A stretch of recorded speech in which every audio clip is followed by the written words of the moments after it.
Class 7th, good morning.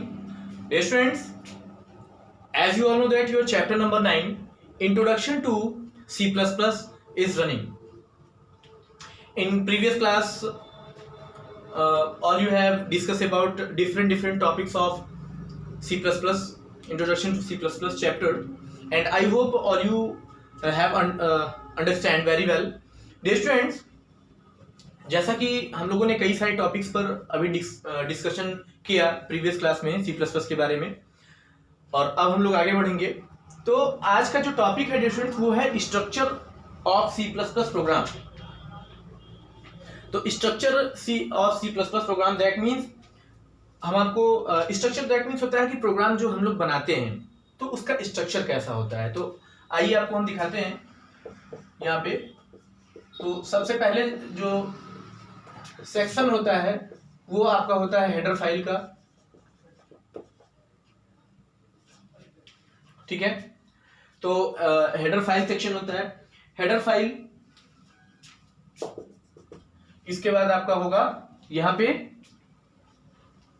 Main का section होगा.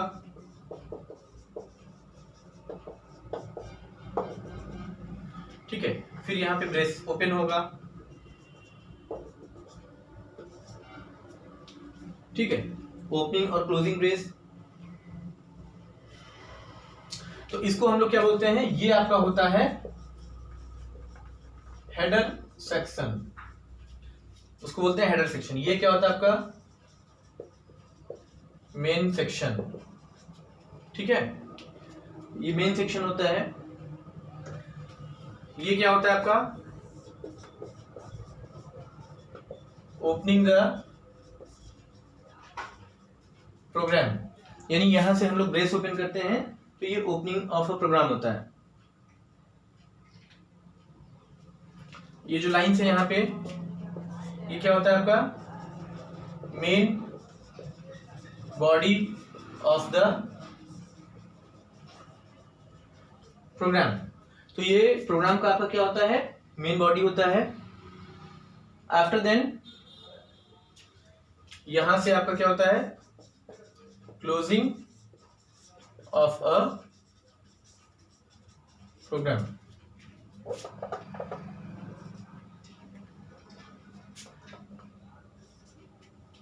ठीक है, तो इतने ये स्ट्रक्चर होता है. यानी जब हम लोग C++ प्रोग्राम को डिजाइन करते हैं, जब हम लोग बनाते हैं तो उसका ये स्ट्रक्चर होता है. सबसे पहले हेडर फाइल सेक्शन होता है, जैसा कि आप वहां पे देख रहे हैं हैश इंक्लूड iostream.h. तो ये एक क्या है, एक हेडर फाइल्स है. और भी हेडर फाइल्स होती हैं, आगे जब हम लोग प्रोग्राम बनाएंगे तो इसके बारे में जानेंगे. उसके बाद आपका मेन सेक्शन होता है, यानी वॉइड मेन, इसको मेन सेक्शन बोलते हैं.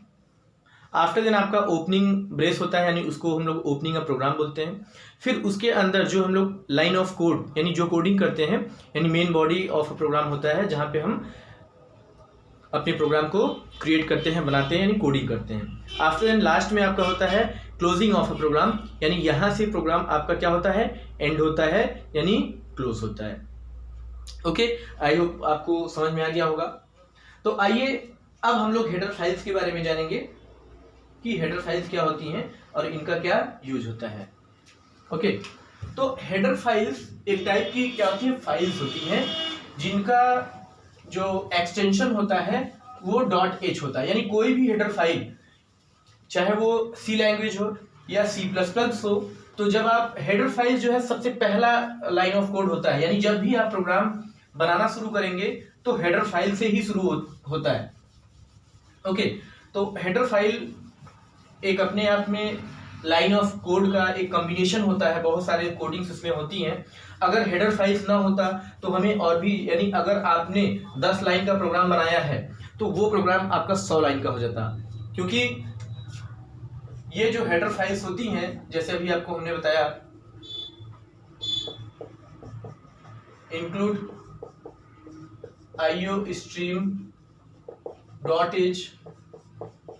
Include conio.h. ठीक है, और भी बहुत सारी हेडर फाइल्स होती हैं. तो इन हेडर फाइल्स का वर्क क्या होता है, सबसे पहले हम लोग ये जानेंगे.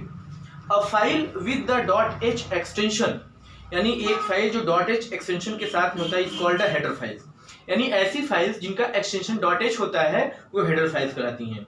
C++ has various header files that contain definitions of a predefined function, cout, cin, void main, etc. of C++। यानी हेडर फाइल्स क्या होती हैं? बहुत सारे प्रीडिफाइंड फंक्शंस, जैसे आपका अभी आगे जो प्रोग्राम बनाएंगे तो cin, cout, इन सब चीज़ों, void main, यानी अभी जो फंक्शंस हम लोग इसमें यूज करेंगे, यानी cin का यूज करेंगे, cout का यूज करेंगे, void main का यूज करेंगे, ठीक है, clr का यूज करेंगे और हम लोग get ch का यूज करेंगे। तो बहुत सारे फंक्शंस होते हैं, इनके जो लाइन ऑफ कोड होते हैं वो कहाँ पे होते हैं? हमारे हेडर फाइल्स में होते हैं, हेडर फाइल्स में इंक्लूडेड होते हैं। सपोज दैट अगर हेडर फाइल्स हम लोग इंक्लूड ना करें तो इनकी भी प्रोग्रामिंग पहले करनी होगी, उसके बाद हम अपने मेन प्रोग्राम पे आएंगे। तो हमारा क्या होगा? लाइन ऑफ कोड बहुत ज्यादा हो जाएगा, टाइम टेकन प्रोसेस हो जाएगा। तो इसलिए जो डेवलपर्स ने जिन साइंटिस्ट ने इनको डेवलप किया, इस लैंग्वेजेस को डेवलप किया, उन्होंने हेडर फाइल बनाया। These functions are known as library functions. तो ये जो फंक्शंस होते हैं, जैसे अभी cin, cout हमने आपको बताया हेडर फाइल्स, तो ये क्या होते हैं? लाइब्रेरी फंक्शंस होते हैं। You can use them directly by declaring the header files. तो इनको आप जैसे आपने हेडर फाइल लगा दिया है तो आप इनको डायरेक्टली लिख सकते हैं। The include hash include is known as preprocessor directive that is used with every header file. They are invoked by the compiler to process some programs before compilation. The syntax of the declaration or header file this. Okay?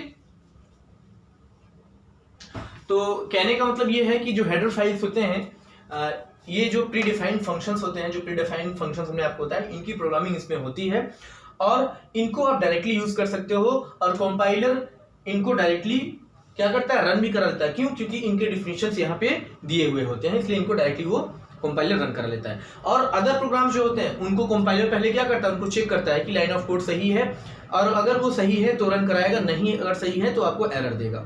ठीक है, तो ये होता है। तो ये हमारा header files का ये फायदा हुआ कि हेडर फाइल्स इंक्लूड करने से हमें कई सारे line of codes, number of line codes type नहीं करने होते हैं। ओके, आइए अब हम लोग नेक्स्ट टॉपिक पे आते हैं, मेन फंक्शन। तो जैसे अभी हमने आपको एक फंक्शन बताया, ये void main फंक्शन। तो एक्चुअल में void main फंक्शन क्या होता है, इसका क्या यूज होता है? तो void main फंक्शन जब हम लोग हेडर फाइल के जस्ट बाद हम लोग void main फंक्शन का यूज करते हैं। अभी हमने आपको स्ट्रक्चर में बताया था। Dear students, this is the only function of the program that tells the compiler from where the execution of the program starts. A C++ program can have one and only one main function. Okay, तो dear students यहाँ पे क्या होता है कि ये जो main function होता है ये कंपाइलर को बताता है, यानी ये कंपाइलर को क्या बताता है कि आपका जो कंपाइलेशन होगा, यानी जो हमारा लाइन ऑफ कोडिंग अब शुरू होगा वो कहाँ से शुरू हो रहा है? मेन से। तो हमारा कंपाइलर जो है इसको कंपाइल नहीं करता है क्योंकि ये ऑलरेडी डिफाइंड होता है। तो कंपाइलर जो कंपाइलेशन करेगा वो कहाँ से करेगा? void main फंक्शन से स्टार्ट करता है, तब उसको जा करके कंपाइलिंग करता है। तो ये आपका void main फंक्शन का वर्क होता है। ओके, तो ये तो हुआ मेन फंक्शन। अब हम लोग जानेंगे कि बॉडी ऑफ अ प्रोग्राम क्या होता है। यानी जैसे हमने आपको सेक्शन बताया, सबसे पहले आपका हेडर फाइल सेक्शन, फिर मेन फंक्शन, अब आपका बॉडी ऑफ C++, यानी बॉडी ऑफ प्रोग्राम। तो जो प्रोग्राम आपने बनाया है, बॉडी ऑफ अ प्रोग्राम, ये क्या होता है? यानी जहां से आपकी ये ओपनिंग ब्रेस स्टार्ट होते हैं, जहां से ओपन होता है प्रोग्राम, और इसके बाद लाइन ऑफ अ कोड यहाँ पे लिखते हैं, फिर इसको क्लोज करते हैं। तो this is the what? This is the body of a program. जो आपकी कोडिंग होती है, जो आपका मेन प्रोग्राम होता है, यहीं पे इसका लिखना हम लोग चालू करते हैं। तो ये आपका बॉडी ऑफ अ प्रोग्राम होता है। Dear students, opening and closing of a program, यानी opening and closing of a program. तो ये सेक्शन जो है ये क्या है? आपका बॉडी ऑफ प्रोग्राम है। ठीक है, ओपनिंग प्रोग्राम यानी जहां से ओपन करली ब्रेस, हम लोग ओपन स्ट्रक्चर में हमने बताया था। तो ये क्या है? Opening of a program. Closing हमने भी आपको बताया था। तो ये क्या होता है आपका? क्लोजिंग ऑफ अ प्रोग्राम, और ये बॉडी। तो सारे सेक्शंस हमने आपको क्लियर कर दिया। Header file section, main function, body of program, opening of a program and closing of a program. तो यहां से ये सारे सेक्शन कंप्लीट होते हैं। ओके, आइए आगे बढ़ते हैं। डियर स्टूडेंट्स, आज का टॉपिक हम लोग यहाँ से एंड करेंगे और उसके बाद नेक्स्ट टॉपिक हम लोग नेक्स्ट क्लास में करेंगे। आइए, आज हमने आपको जो जो टॉपिक एक्सप्लेन किया है एक बार हम आपको रिमाइंड कर देते हैं। हमने आपको आज स्ट्रक्चर ऑफ C++ प्रोग्राम बताया, हेडर फाइल्स के बारे में बताया, मेन फंक्शन के बारे में बताया, बॉडी ऑफ प्रोग्राम हमने आपको बताया, ओपनिंग और क्लोजिंग प्रोग्राम के बारे में हमने आपको डिस्कशन किया। स्टूडेंट्स, आइए आज का हम लोग होमवर्क देख लेते हैं। आई होप आज का टॉपिक आपने एंजॉय किया होगा और आपको बहुत अच्छे से समझ में आया होगा कि यहाँ पे जो फंक्शंस होते हैं इनका क्या वर्क होता है। आज के होमवर्क में आपका जो पहला क्वेश्चन होगा इसको देख लेते हैं। Question 1, what are header files? Explain with an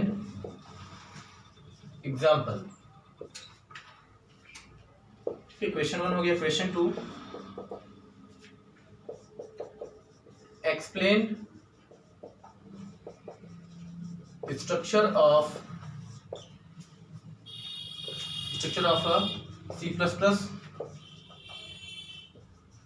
program। Question 3 आपका होगा